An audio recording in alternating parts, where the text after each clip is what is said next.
Sí, María, perfecto. Bueno, gracias. A ver, esperen que no sé por qué los tengo en el audio mal. Ahora sí. Vuelvo. Bueno, entonces el otro tema que corresponde a esta unidad es el sistema cardiovascular, del cual vamos a ver ahora la histología. Conceptos nos ubicamos también desde el punto de vista anatómico, esto ya lo han visto ustedes, pero sabemos que todo este sistema hablamos cuando hay órganos que incluso están a distancia, pero interconectados entre ellos para cumplir alguna función, ¿no? Y este cardiovascular engloba dos sistemas circulatorios, digamos, lo que es el sistema sanguíneo, ¿sí? Que es el encargado de transportar la sangre en ambas direcciones, desde el corazón hacia los tejidos y desde los tejidos de regreso al corazón. Pero nosotros también sabemos, ustedes ya lo han visto cuando han estudiado circulatorio, que a nivel del lecho microcirculatorio, ¿sí? Se produce, hay una salida de líquido, un exceso de líquido que sale hacia los tejidos y que es drenado por otro sistema, que es el sistema linfático, que va a actuar entonces complementariamente al sanguíneo, va a drenar ese exceso de líquido para formar la linfa. La linfa, ustedes ya han estudiado los ganglios linfáticos, ¿no es cierto? Es todo un sistema, la linfa va a atravesar los ganglios para ir después, nace a nivel de capilares, se van a unir en vasos que van a desembocar en el sistema venoso, ¿sí? Y ustedes ya han estudiado que ese sistema no solo es el encargado de drenar el exceso de líquido, sino que también está formando parte del sistema inmune que ya hemos estudiado. Bien. Vamos al sistema sanguíneo entonces. El sistema cardiovascular sanguíneo entonces lo consideramos un sistema tubular cerrado que a su vez está compuesto por dos compartimentos, ¿sí?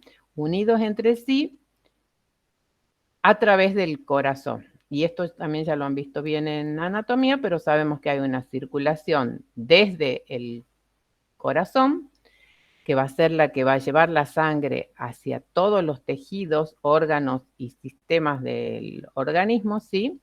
Va a entregar el oxígeno y va a regresar la sangre al pulmón, al corazón a través del sistema venoso.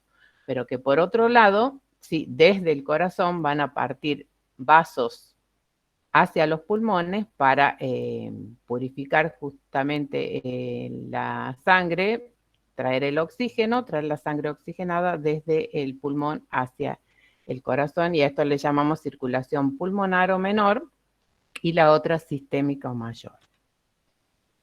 Si bien esa es la organización, vuelvo acá, la organización general de la irrigación de cualquier órgano va a ser una arteria que proviene del corazón, que le provee sangre oxigenada, capilariza y regresa a través de vasos venosos.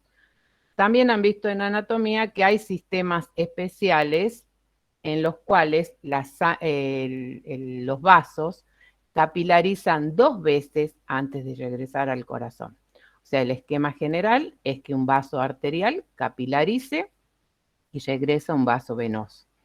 Pero ante necesidades fisiológicas específicas en algunos tejidos u órganos que ustedes han estudiado, pero igual acá vamos a ver los ejemplos, este sistema tiene excepciones en las cuales hay dos lechos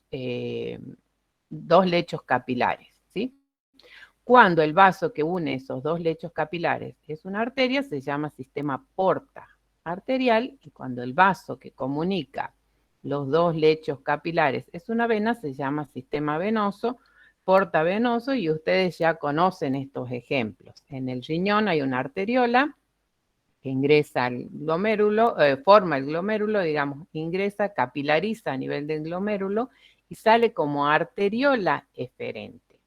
Primero se produce ahí, ¿sí? Ese ultrafiltrado sale como arteriola y recién va a capilarizar todas las estructuras tubulares para oxigenar todos estos tejidos para regresar luego por el sistema venoso. Ese sería un sistema porta arterial. porque acá hay una arteria comunicando los dos lechos capilares.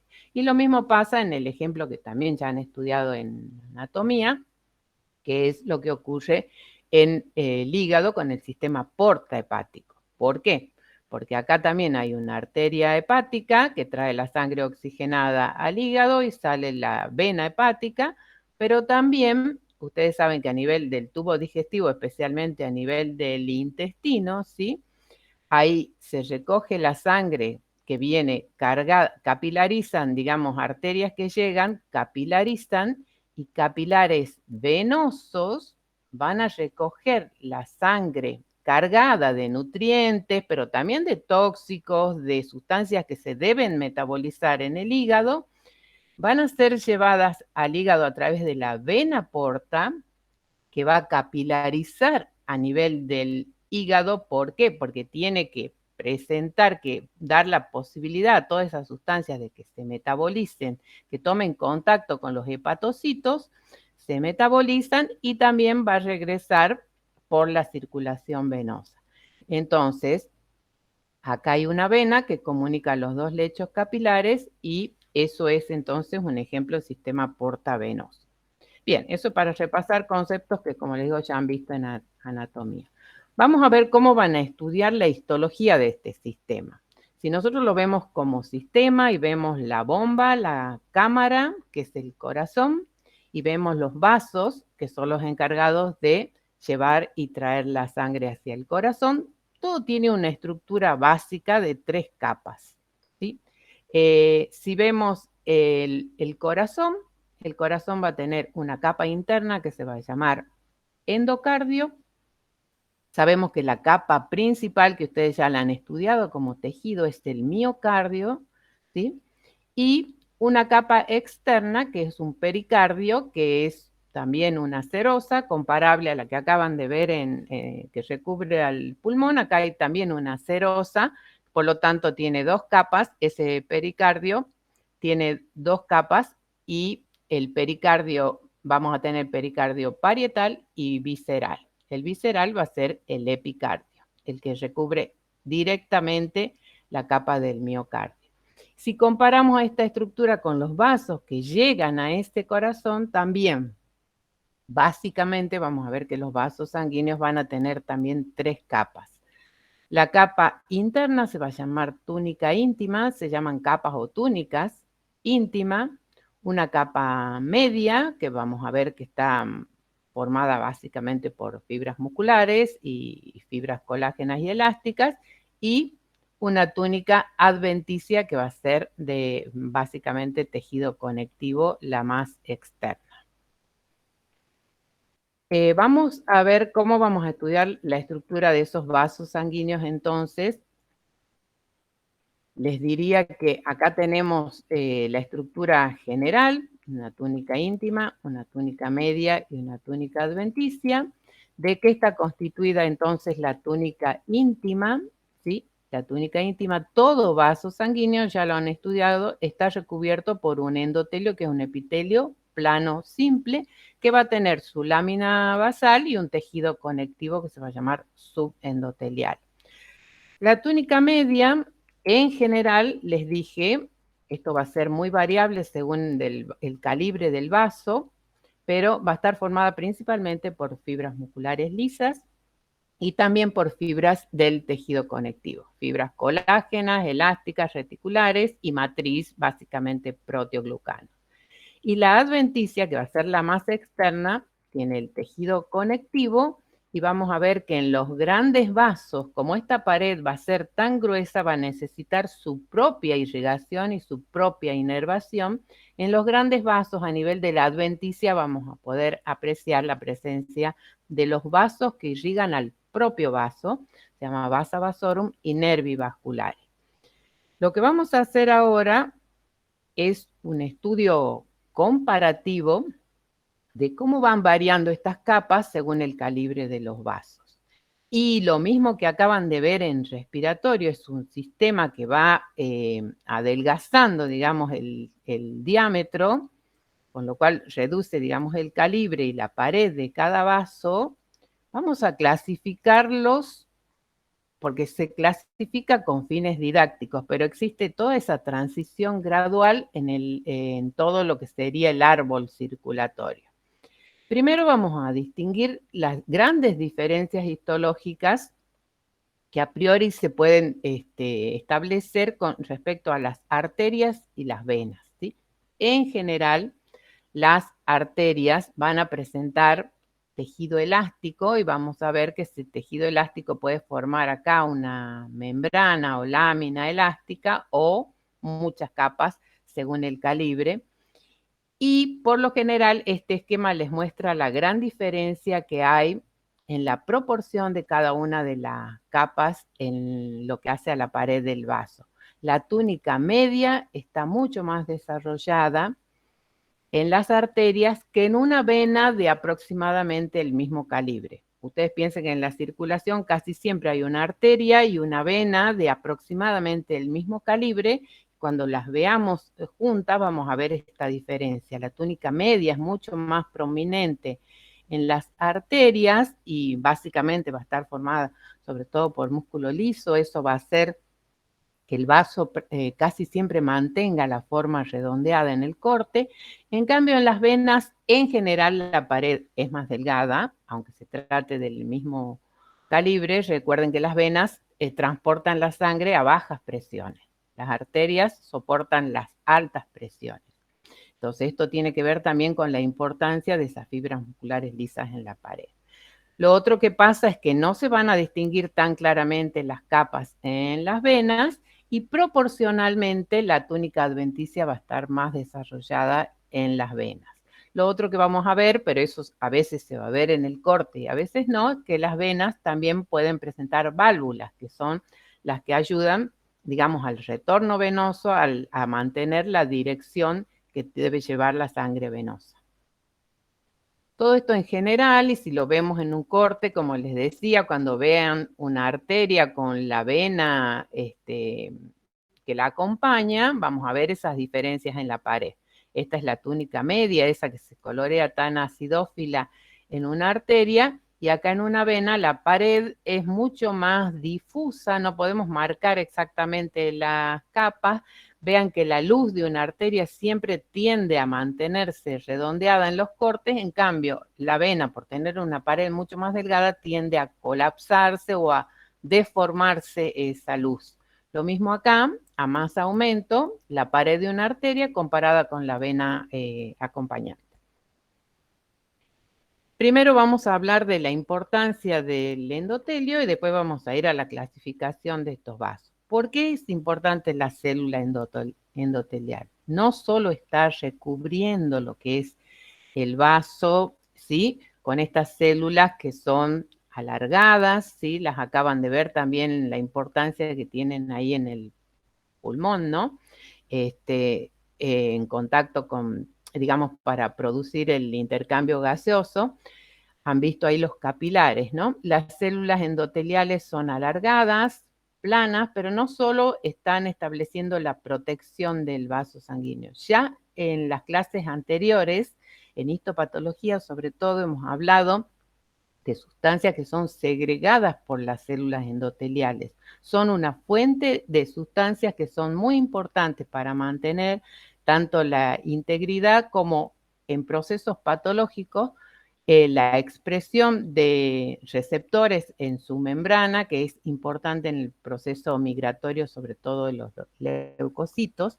Entonces acá vamos a hablar un poco de la importancia de estas células. Están unidas por complejos de unión, forman una barrera selectiva, y ya vamos a ver esa barrera selectiva. Uno de los mecanismos es el pasaje transcelular. Como les decía, en procesos patológicos pueden activarse.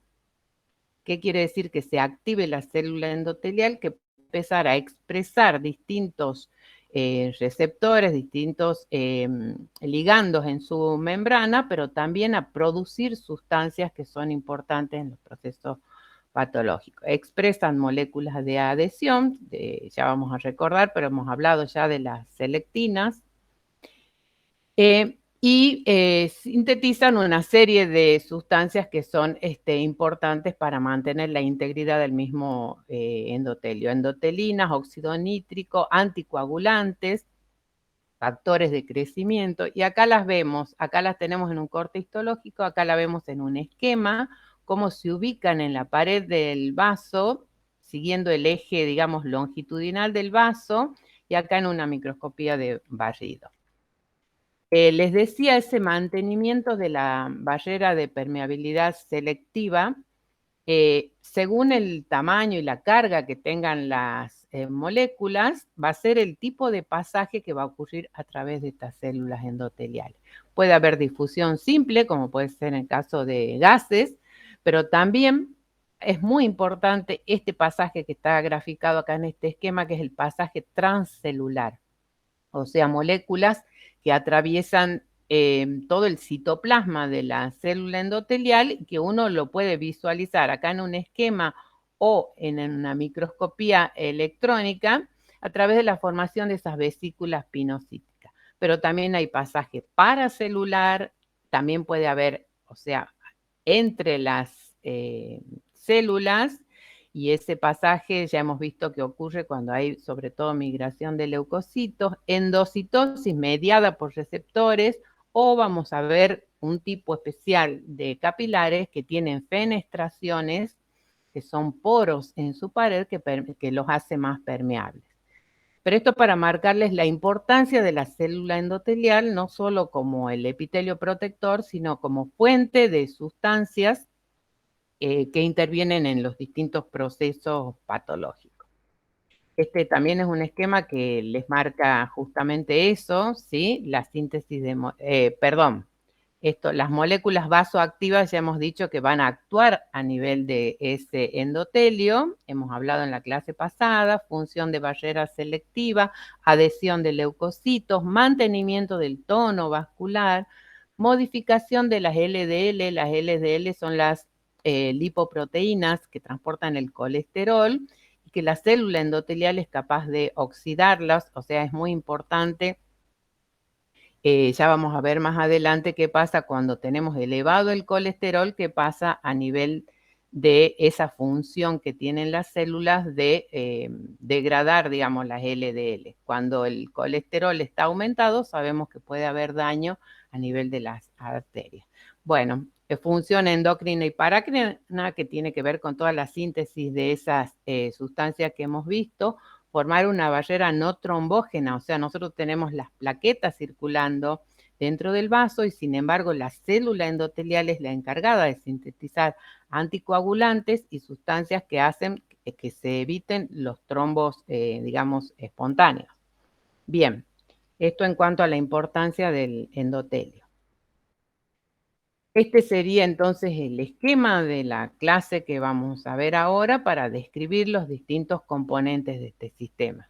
Entonces, desde el corazón van a partir las arterias más grandes, que son las elásticas, ¿sí? Estas se van a ir ramificando hacia los distintos órganos en las arterias musculares, o medianas, y estas a su vez se van a dividir en arterias pequeñas, arteriolas, vamos a ver cómo son los capilares y los tipos, y después todos los que conforman el sistema venoso.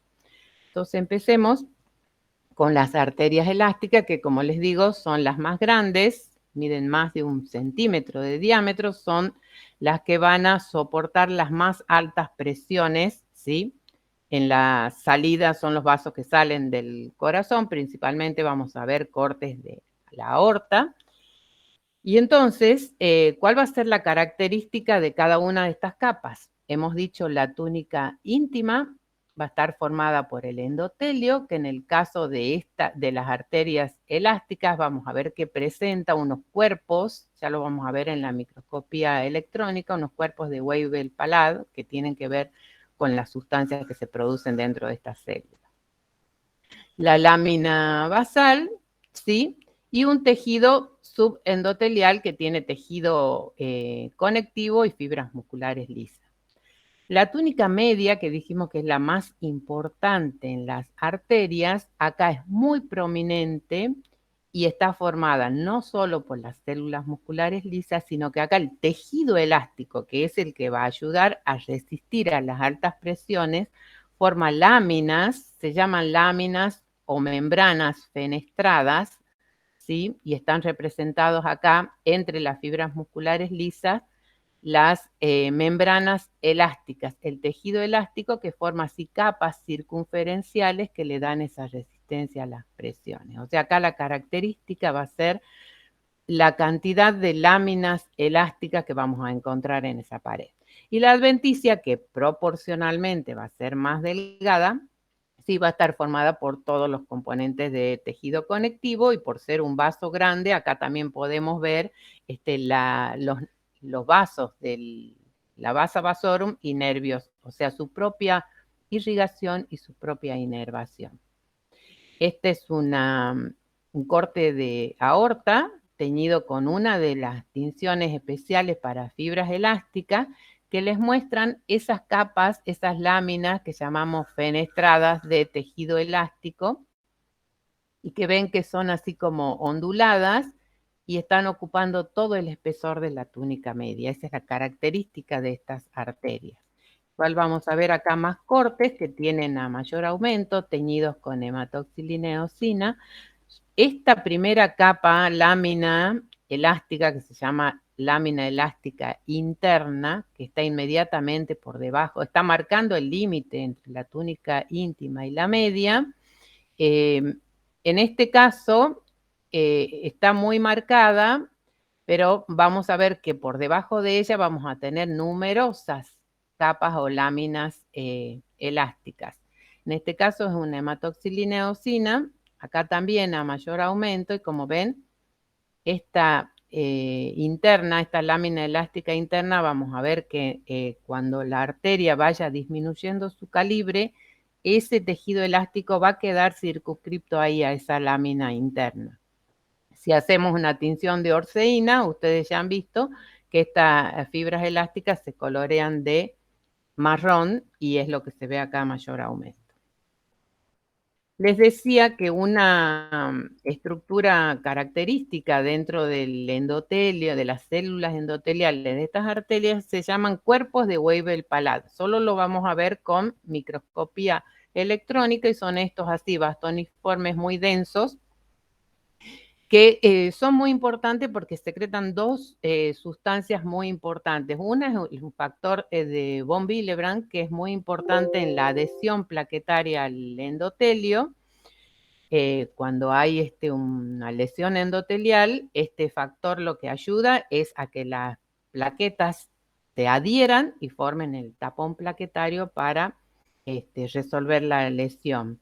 Y otra molécula de la que ya hemos hablado cuando hemos hablado de inflamación, ¿se acuerdan? Es la selectina P, una molécula de adhesión que lo que hace es expresarse cuando el endotelio la célula endotelial es activada, ¿sí? Por citoquinas que se liberan ante un agente o noxa, ¿sí?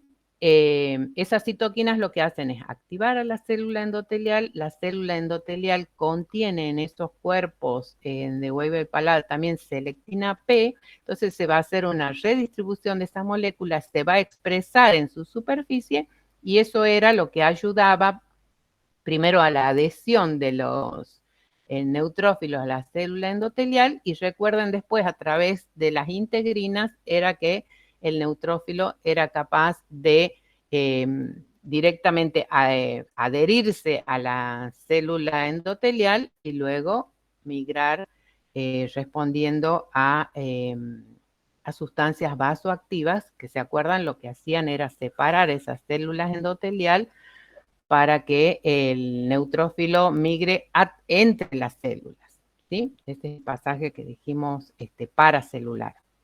Bien, si comparamos esta arteria elástica, como les digo, las arterias van reduciendo su calibre y haciendo una transición gradual, pero la vamos a clasificar entre 2 y 10 milímetros a las arterias como musculares. Son numerosas en el organismo, son las que llevan la sangre a cada uno de los órganos, arteria renal, arteria hepática, ¿sí? Son las que llamamos arterias medianas.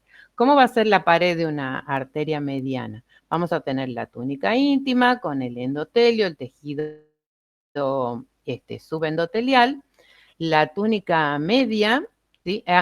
Perdón, vamos a tener acá la membrana esa elástica interna, ¿sí? Prominente, que acá está marcada en amarillo, la membrana elástica interna, es decir, todo ese tejido elástico queda circunscripto a una membrana que la vamos a ver en los cortes así ondulada, como veíamos, que forman toda esa capa de tejido elástico.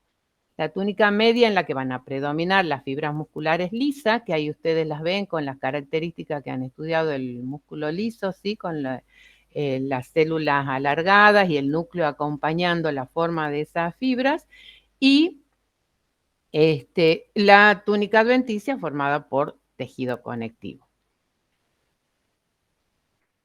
Acá tenemos más cortes de esa de una arteria muscular, ¿sí? Una menor aumento, donde está teñida también la adventicia. Y acá, disculpen, pero yo no puedo creer que sea esta insistencia del timbre en mi casa. Disculpen, pero voy a ver si se trata de algo importante.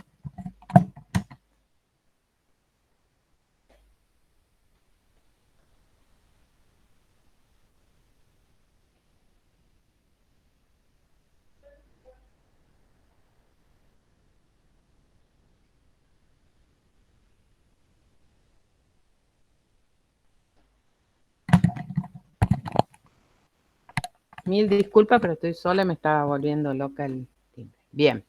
Acá otros cortes a mayor aumento, marcando las tres capas, ¿no? La túnica íntima, la túnica media y la túnica adventicia. A nivel de estas arterias es donde se produce un proceso que ustedes han escuchado mucho, que tienen que saber, incluso como futuros bioquímicos, es muy importante el proceso de la aterosclerosis. ¿De qué se trata? Por empezar, diferenciamos dos palabritas que es importante saber también. Arterioesclerosis. Cuando digo arterioesclerosis estoy diciendo endurecimiento, engrosamiento, ¿sí? De una arteria. Dentro de las arterioesclerosis hay una forma que es la aterosclerosis. Atero viene del ateroma, que es la lesión que se caracteriza por la formación de una placa dentro de estas arterias, que principalmente se produce por el aumento de los niveles de colesterol en sangre, sobre todo de las LDL, o sea, las lipoproteínas de baja densidad. Así se transporta el colesterol a través de la sangre y, como les dije, estas LDL, cuando están en gran cantidad, ¿qué es lo que pasa? Normalmente ese colesterol, yo les dije, la célula endotelial está oxidando esas LDL, las metaboliza para mantener los niveles, pero cuando el colesterol está muy elevado en sangre, esas LDL van a atravesar la célula endotelial, van a ser oxidadas, ¿sí? Y oxidadas van a producir, van a ir a acumularse en los macrófagos del tejido conectivo que está acá en la íntima, ¿sí? Esos macrófagos se van a cargar de las LDLs y se van a llamar células espumosas por la cantidad de lípidos, las gotitas lipídicas que contienen. En el sitio de la lesión se van a liberar citoquinas que van a atraer a más monocitos de la sangre para que pasen al tejido y formen gran cantidad de estas células espumosas que van a formar acá lo que se llama una placa lipídica. Pero la liberación de estas citoquinas en el sitio de esta lesión van a atraer también a fibroblastos y a fibras musculares lisas, perdón, estas son fibras musculares lisas desde la túnica media, que van a ir a formar también, junto con tejido conectivo, van a formar una placa a nivel de esta arteria que, como ven, se va elevando. ¿Y qué va haciendo? Va reduciendo la luz de la arteria, o sea, va a disminuir la irrigación sanguínea en la zona. Esto es muy importante a nivel de las arterias coronarias, que son arterias medianas que irrigan el corazón. Lo que se va a formar es una placa que no solo va a producir esa estenosis, o sea, ese cierre de la luz de la arteria, un engrosamiento de la túnica íntima y un adelgazamiento de la túnica media. Esto se va a ver en un corte histológico. Acá en esta primera microfotografía lo que ven es la túnica media y mire el engrosamiento de la túnica íntima con zonas como más claras, que es la acumulación de esas células cargadas de lípidos que a mayor aumento se ven así, ¿sí? Como acúmulos de células espumosas muy claras. Y según progresa esa lesión, acá tenemos distintos estadios de una lesión, les decía, acá están las células esas lipídicas, pero acá se agrega tejido conectivo, fibras musculares, van formando esta placa que ya se llama fibrolipídica y que, como ven, está recubierta también por tejido conectivo, va formando esa placa de cada vez de mayor tamaño que lógicamente puede llegar a obstruir un vaso. Acá, en este caso, ven el adelgazamiento ya de la túnica media y la formación de esa placa con más tejido conectivo ya. Cuando transcurre mayor cantidad de tiempo, esa placa se va volviendo fibrosa, con lo cual también se endurece. Y bueno, y pueden ser más graves las consecuencias de esa estenosis del vaso sanguíneo. Pues esto puede terminar, acá en este caso se ve una estenosis parcial, acá ven cortado transversalmente el vaso, estenosis quiere decir eso, ¿no? Que se disminuye el diámetro del vaso sanguíneo, miren la formación de la placa, y lógicamente, ¿esto a qué va a llevar? Esto disminuye la irrigación normal del corazón y como puede llevar a lo que ustedes han escuchado como angina de pecho, que es simplemente un dolor de pecho, puede llegar a obstruirse totalmente y producir un infarto, que ya vamos a repasar, pero ya hemos visto qué es lo que causa el infarto en el caso del corazón. Acá en este caso es otra complicación que puede ocurrir, que es una hemorragia dentro de esa placa, ya sea porque se rompen capilares que están dentro de la placa o por rotura del mismo endotelio, ¿sí?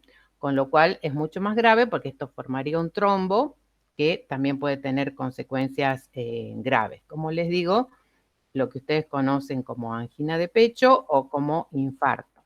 Enseguida vamos a volver sobre el tema del infarto que ya hemos visto. Vamos a seguir entonces en la descripción de los vasos arteriales. Hemos descrito las arterias medianas, como les decía, más o menos de un diámetro de 0,1 a 2 milímetros se consideran las arterias pequeñas, y a cuáles les vamos a llamar pequeñas. No es que ustedes van a contar las capas, es difícil contar cada una de las capas, pero aproximadamente por el calibre, por comparación, las van a clasificar en arterias pequeñas. Aquellas que vean este número más o menos de capas se consideran entre 2 y 8 capas de célula, de fibras musculares lisas en la túnica media, una arteria pequeña. Entonces ahí tenemos la túnica íntima con los núcleos del endotelio, ¿sí? En algunas puede llegar a verse una lámina elástica interna, pero cada vez eso va a ser más borroso, menos marcado. La túnica media de fibras musculares lisas hasta 8 capas, y una adventicia muy delgada que es difícil de distinguirla porque se confunde con el tejido conectivo circundante. En este caso se hace una tinción de orceína y la tinción de orceína nos pone en evidencia la presencia de una lámina elástica interna y del tejido elástico de la adventicia, que, como les digo, en una hematoxilina eosina es difícil distinguir la adventicia. Lo mismo si hacemos una tricrómica, ¿sí? En general las que usamos tiñen el colágeno de azul para que nos marque la túnica adventicia. Bien, después de las arterias pequeñas ya vamos a hablar de arteriolas, y una arteriola es un vaso que tiene el endotelio y tiene una o dos capas de músculo liso. Las arteriolas son muy importantes, están formando parte de todo lo que ya llamamos el lecho capilar, ¿no? La microcirculación en un órgano, que es muy importante porque es al nivel que se produce el intercambio entre la sangre y los tejidos. Las arteriolas,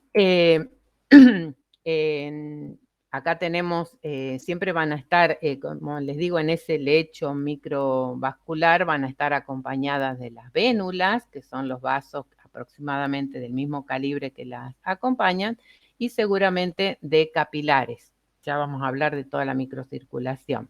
Estas arteriolas vistas con el microscopio electrónico de transmisión, vamos a ver que tienen un endotelio, ¿sí? Con uniones nexo entre las células endoteliales y las células musculares lisas por fuera. Y acá van a ver que esas células musculares lisas en la microscopía de barrido van a ver que forman como una capa circular compacta, como abrazando al capilar circularmente.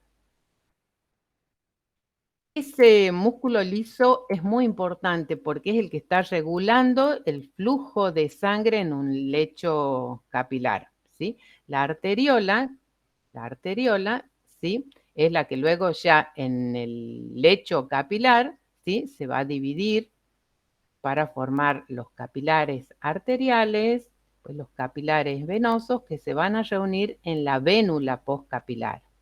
Si uno ve un corte de a esta altura de la microcirculación, va a encontrar así siempre cortes de arteriolas, de vénulas, que son las que tienen aproximadamente el mismo calibre, pero una pared muy delgada, que en general la luz se colapsa o tiende a deformarse, y algunos capilares. A nivel de esa microcirculación, no solo ocurre digamos, la capilarización de la arteriola esta, que presenta su esfínter, como le digo, es la que regula la presión sanguínea a nivel de la microcirculación, que es donde ocurre el intercambio, ¿no? Entre la sangre y los líquidos de los tejidos. En general, el esquema sería arteriola, capilar arterial, capilar venoso y se reúnen en la vénula postcapilar.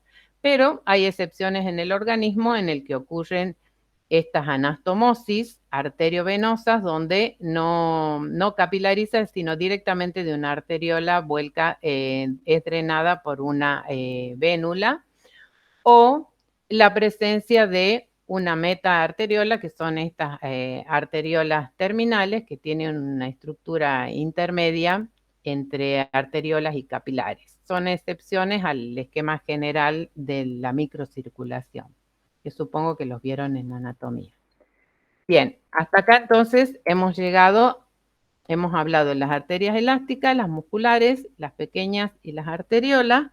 Vamos a hablar de los capilares ahora, que como ven tenemos tres tipos, ¿sí? Tres tipos que los vamos a estudiar comparativamente. Lo que son los capilares continuos, el capilar fenestrado, que ya les nombré, y el capilar discontinuo o sinusoide, que ustedes también ya hemos visto en algunos órganos, pero vamos a ver bien acá la estructura comparativamente. Capilar continuo está formado entonces por células endoteliales que van a estar unidas por zónulas ocludens, ¿sí? Estos son muy importantes a nivel del intercambio, son los que acaban de ver en los pulmones, que hacen el intercambio gaseoso a nivel de los alvéolos, tienen una lámina basal continua, ¿sí? Y pueden contener pericitos, que son estas células que los rodean, que tienen propiedades contráctiles y que quedan envueltas dentro de la misma lámina basal, ¿sí? Vistos con microscopía de transmisión, lo que vamos a ver no solo son las uniones, sino las vesículas pinocíticas, porque lógicamente un capilar continuo va a obligar a que el transporte sea acá transcelular a través de vesículas pinocíticas. En los tejidos lo podemos marcar, digamos, acá marcando la irrigación de la microcirculación con una tinción especial, y lo otro que se ve acá es la presencia de los pericitos alrededor de las células endoteliales. Si lo comparamos con un capilar fenestrado, ¿sí? La diferencia va a ser que en el endotelio voy a encontrar estos poros o fenestraciones. Esas fenestraciones pueden tener o no un diafragma que regula un pasaje selectivo, ¿sí? O sea, estos capilares van a ser más permeables que un continuo, ¿sí? Porque van a permitir acá pasaje de moléculas de un cierto tamaño según tengan o no ese diafragma que regula el pasaje. También pueden poseer vesículas pinocíticas y la lámina basal es continua. Es típico de las glándulas endocrinas, en el riñón y en el tubo digestivo. Si comparamos este con los que llamamos discontinuos o sinusoides, estos van a ser los más permeables. Estos tienen un diámetro mayor, de hecho, se llaman sinusoides justamente porque tienen ese camino sinuoso tortuoso, pero además, como ven, tienen mayor diámetro, son más dilatados y son los más permeables. No solo tienen interrupciones entre las células, tienen fenestraciones y tienen una lámina basal discontinua, ¿sí? Ya los vimos nosotros en el ejemplo que hemos visto en el vaso, ¿sí? Que en donde hay un gran intercambio entre la sangre, ¿sí? Y las células del vaso, sobre todo los macrófagos, y ahí teníamos los sinusoides que permiten ese pasaje fácilmente hasta de células entre esas aberturas o poros que tienen en su pared, ¿sí? Son típicas del hígado, del vaso y de la médula ósea. Bien. Ahora entonces nos ubicamos en todos los vasos que forman el sistema venoso. Vamos a ir desde los más pequeños, hemos dicho a nivel de los capilares van a drenar en capilares venosos que van a ir a formar las vénulas postcapilares. La vénula postcapilar es otro vaso muy importante. ¿Por qué? Ya lo dijimos en inflamación, es a nivel de la vénula postcapilar que actúan las sustancias vasoactivas que se liberan en cualquier reacción inflamatoria. ¿Y qué hacían? ¿Recuerdan? Hacen una brecha entre las células endoteliales, permitiendo la salida de líquido y de células desde la sangre hacia los tejidos. Básicamente una vénula postcapilar está formada por la célula endotelial, la lámina basal y los pericitos también. Y también habíamos visto que son vénulas postcapilares, una en el ganglio, que yo les nombré cuando vimos el linfoide, que son unas vénulas especiales que son las de endotelio alto. Es un ejemplo de vénula postcapilar, que eran especiales, ¿se acuerdan? Porque tienen receptores que permiten la recirculación de los linfocitos desde la sangre hacia el ganglio.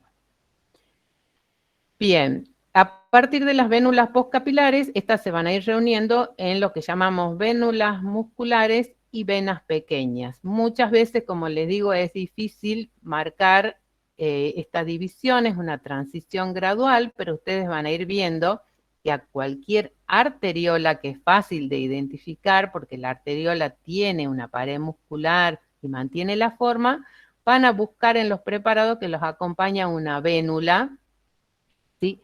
Una vénula muscular que va a tener una o dos capas de músculo liso en su pared. Y comparando con las venas pequeñas, le vamos a llamar venas pequeñas aquellas que tengan 2 a 3 capas de células musculares lisas, ¿sí? Como ven, la pared venosa es difícil de distinguir las capas, van a ver el endotelio, van a ver la luz más bien colapsada o deformada y una pared muy delgada con escaso tejido muscular. La adventicia es muy difícil de delimitar a no ser que se haga una tinción especial.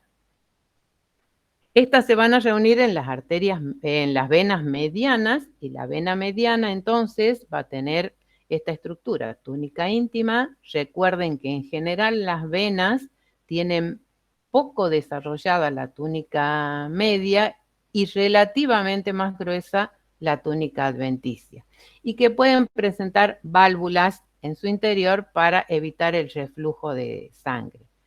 En un corte, ven acá la proporción de lo que es la túnica íntima, lo que es la túnica media de una vena y lo que es la túnica adventicia. Y acá vamos a tener más cortes para ver en distintos cortes cómo se vería una vena mediana. Miren lo que es la íntima, la media y proporcionalmente la adventicia es la capa más desarrollada. En este caso se ha hecho una tinción para fibras elásticas y se marca perfectamente la adventicia. Y acá en este corte lo que se ve en esta vena es la presencia de las válvulas.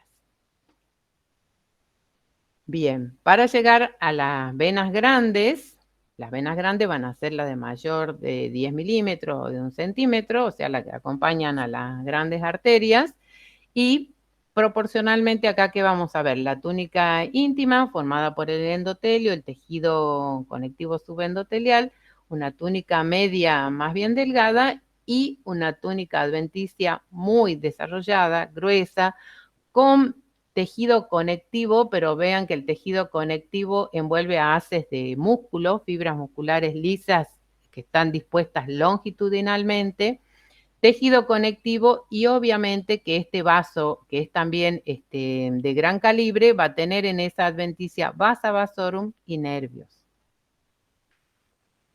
Acá vemos otro corte de una vena mostrando la proporción, digamos, de la túnica íntima media y lo que es la adventicia. Y acá a mayor tamaño todavía, y acá les saqué, acá igual les dejo el link para que entren a estudiar estos vasos en el microscopio, pero lo que les marco en esta es que en esta adventicia tan gruesa llegamos a ver tejido adiposo, y en ese tejido adiposo están los vasos sanguíneos y también la inervación, ¿no? No entro al microscopio en aras del tiempo porque todavía nos falta ver la parte de corazón. Vamos a ver ahora, nos vamos a ocupar vamos a comparar los vasos sanguíneos con los linfáticos y vamos a ver la estructura del corazón. Bueno, ya hemos dicho que el sistema linfático es el encargado de recoger el líquido en excedente que se produce a nivel del intercambio en el lecho capilar. Y también hemos dicho que la linfa transporta, entonces va a ser un líquido rico en proteínas y en células y que va a atravesar también los ganglios, donde va a cumplir también una función inmune importante, va a exponer los antígenos de la linfa a los ganglios y va a regresar a la circulación venosa. Es, a diferencia de la circulación sanguínea, la linfa tiene un sentido unidireccional, ¿sí? Siempre en un sentido y va a desembocar en la circulación venosa. Histológicamente, ¿cómo está constituido este sistema? Nace a nivel de capilares, como fondo de saco, o sea, como sacos ciegos, digamos, a nivel ahí del lecho de la microcirculación, formando los capilares linfáticos. Los capilares se unen formando los vasos y estos desembocan en los conductos principales. Esos capilares linfáticos, acá está graficado un capilar sanguíneo y un capilar linfático, tienen paredes muy delgadas revestidas por un endotelio y tienen estas fibrillas de anclaje que son de colágeno que evitan que colapsen la luz del vaso. El endotelio, acá lo tienen en un esquema, y lo otro que vamos a ver en la microfotografía es que estos capilares tienen una luz muy dilatada, ¿sí? Son mucho más dilatados que los capilares sanguíneos. Tienen un endotelio que puede ser discontinuo, o sea, puede haber espacios intercelulares, como por lo tanto van a ser más permeables que los capilares sanguíneos, no tienen una lámina basal o tienen lámina basal discontinua y tienen la presencia de esos filamentos de anclaje que les dije, lo que hace es evitar el colapso de esa pared. Estos capilares se van a unir para formar los vasos linfáticos. Si se fijan, los vasos linfáticos son parecidos a una vena, ¿sí? En la estructura histológica son bastante parecidos a una vena. Tienen una pared, tienen el endotelio, como dijimos, que es bastante permeable, y tiene la pared con escaso músculo liso y tejido conectivo que, como les digo, histológicamente el aspecto es parecido al de una vena. También pueden aparecer válvulas que lo que hacen es asegurar el flujo unidireccional de la linfa. Si se hace, acá lo ven con hematoxilineosina, si se hace una tricrómica, se ve el contenido de tejido conectivo que tiene esa pared y el contenido de músculo. Bien, vamos a la bomba que es el corazón, ya para terminar, y que ustedes han estudiado bastante en anatomía, ya saben que está formado por 4 cámaras, 2 aurículas y 2 ventrículos. Y histológicamente ya dijimos que vamos a encontrar las mismas 3 capas que tienen los vasos que desembocan en él. Nada más que acá van a tomar el nombre de endocardio, miocardio y pericardio. Ese pericardio, que es una bolsa, también es una serosa, ¿sí? El que está íntimamente en contacto, formando parte de la pared, la porción externa va a ser el pericardio visceral o epicardio. ¿Sí? Entonces, si es una serosa, ¿de qué va a estar constituido? De células mesoteliales planas, tejido conectivo y puede tener distintas proporciones de tejido adiposo. Acá lo vemos en un corte. Sabemos que la mayor parte de la pared del corazón está formada por el miocardio, músculo cardíaco, que ya han estudiado las características, y el revestimiento interno va a ser el endocardio, que está formado por un endotelio y el tejido conectivo subendotelial y subendocárdico. Ya vamos a ver que ahí va a ser muy importante la presencia del sistema conductor, o sea, hay unas fibras especiales, no todas son contráctiles, sino que hay fibras especiales encargadas de transmitir los impulsos y formar el sistema conductor del corazón. Bueno, y todo esto tiene un esqueleto fibroso y, como les digo, un sistema de conducción que son fibras cardíacas modificadas.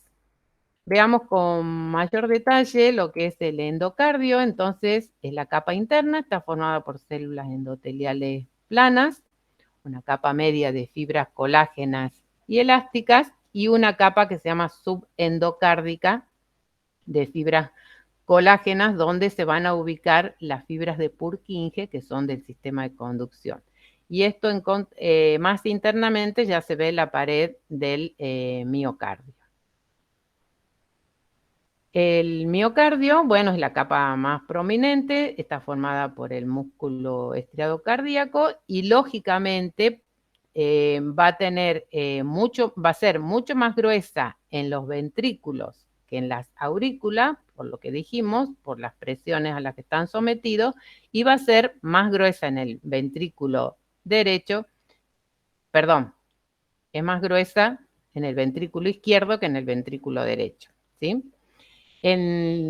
Histológicamente el miocardio va a estar formado por las fibras musculares cardíacas que ustedes ya han estudiado, con todas las características, ¿sí? De fibras cilíndricas, ramificadas, con 1 o 2 núcleos centrales y que en un corte transversal puede o no aparecer el núcleo porque se encuentra solo en posición central.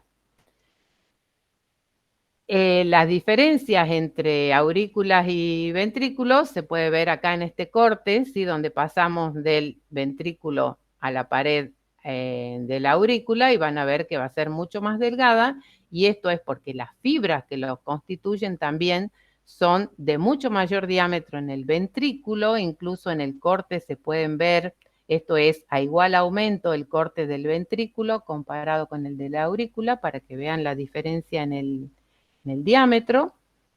Y como les dije, esas fibras musculares cardíacas responden a toda la descripción que ustedes ya han estudiado. Núcleo central único o puede ser doble. Recuerden la zona esta perinuclear clara donde puede haber gránulos secretorios.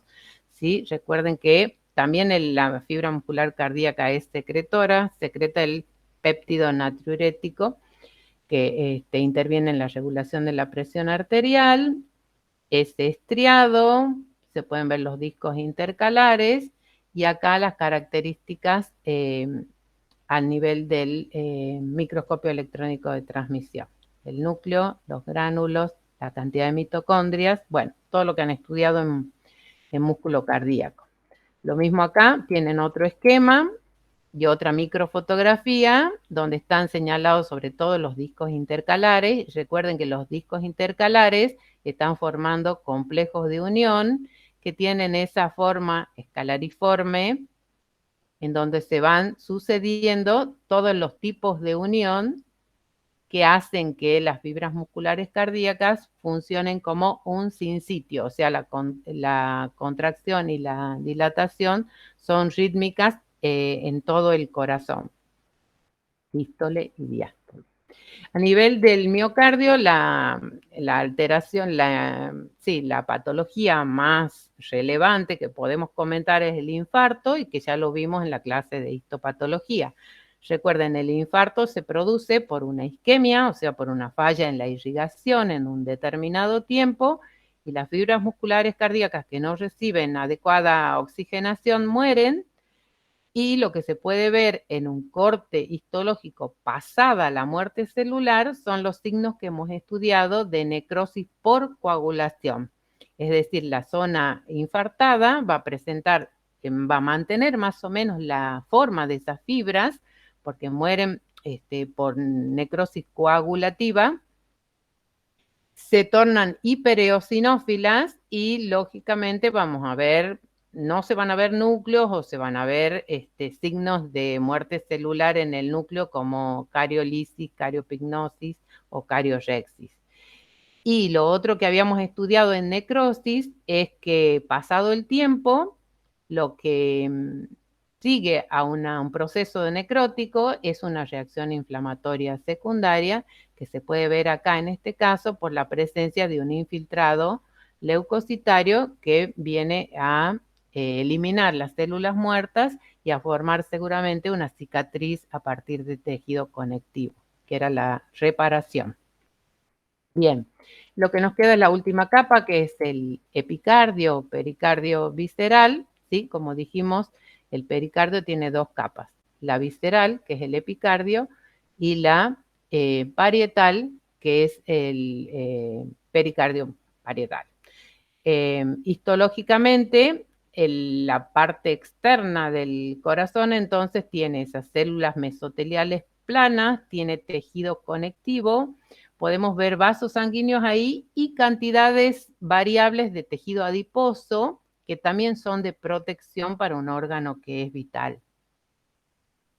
Otras estructuras que forman parte de todo el tejido de sostén del corazón son las válvulas, y esas válvulas histológicamente están formadas son placas de tejido conectivo que están recubiertas por las células endoteliales. Simplemente eso. Y el sistema de conducción, que como les dije es el que regula esa contracción rítmica del miocardio, bueno, ya lo han estudiado en anatomía, cómo está formado, digamos, por nódulos o nodos sinoauricular, atrioventricular, y esto a su vez se dirigen, ¿sí?, por el haz de His y van a formar las fibras de Purkinje que van a inervar, ¿sí?, a ambos ventrículos. Y esas fibras no son iguales a las fibras musculares cardíacas, sino que son fibras especiales que no son contráctiles, sino que están especializadas en la conducción. La vamos a encontrar acá, básicamente, ¿sí? Por debajo del endocardio vamos a ver que hay tejido conectivo y que hay una gran cantidad de fibras que son diferentes a las fibras miocárdicas, sobre todo por la gran cantidad de glucógeno que tienen en su interior, que hace que se vea un citoplasma vacuolado. Recuerden que el glucógeno es hidrosoluble, no se colorea y entonces crea ese aspecto como vacuolado, que acá se ve a mayor aumento. Y son fibras que prácticamente tienen muy pocas miofibrillas, y lo que se ve en una tricrómica es que estas fibras, que son bastante más grandes que las fibras musculares cardíacas, están rodeadas por tejido conectivo que acá se ve en una tricrómica. No es que sea tan fácil de individualizarlas, en este caso estamos con un gran aumento, pero también se las puede poner en evidencia por una proteína especial, ¿sí? Que contienen, se hace una inmunohistoquímica para esa proteína muscular, alfa-beta cristalina, y todo lo que ven acá como marrón oscuro serían las fibras de Purkinje marcadas positivamente. Bueno, la otra estructura son los nódulos, que también son un conjunto de fibras especializadas en la conducción que están rodeadas por tejido conectivo, que acá se pueden ver en este conjunto. Acá hay un vaso que los irriga, pero este es el grupo de fibras musculares especializadas en un nódulo que están rodeadas por tejido conectivo, y también son fibras especializadas en la conducción que no presentan estriación ni ninguna característica de la fibra muscular cardíaca típica. Bien, creo que con esto hemos terminado. Rápidamente hemos visto los tipos de vasos arteriales, los capilares, los tres tipos, y los vasos venosos de distinto calibre. Hemos visto la circulación linfática, o sea, los capilares linfáticos y los vasos linfáticos, y se desembocan en el sistema venoso, y en el corazón hemos estudiado las tres capas. Con esto damos por terminado el tema.